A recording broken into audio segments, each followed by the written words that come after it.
Hello, good morning mga ka-vlog ko 'to. Guys, meron tayong ita-topic ngayon regarding do sa binabayaran nating amilyar yearly. Sa inyo, sino nagbabayad ng amilyar nyo taon-taon? Ako kasi nagbabayad ako taon-taon, ang binabayaran ko is more than 3,000 yata 'yon. Iba kasi yung sa lupa, iba yung sa bahay, eh. So 'pag pinagsama mo 'yun, 'yun nasa 3,000 something.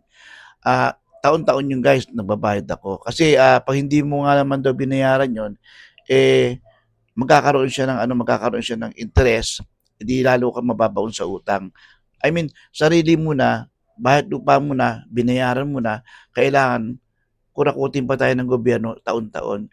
Ngayon ito si Greco Belchica, yun ang inilalakad niya sa gobyerno, yun ang tanong niya sa gobyerno.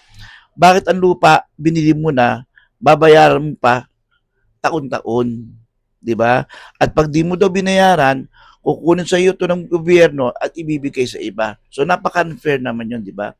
So sana yung kanyang panukala na ganyan na kanyang nilalakad, sana ma-aksyonan ng gobyerno para hindi na tayo nagbabayad ng amilyar taon-taon. Kasi mabigat din yun para sa atin, eh, lalo na kung wala naman tayong kakayanan na magbayad.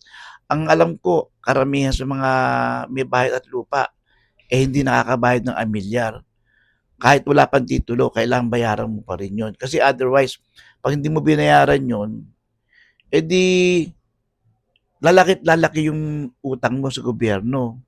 So sana, maaksyonan yun ng gobyerno yun na wag na tayong singilin taon-taon pa. Kasi para makaluwag-luwag naman tayo.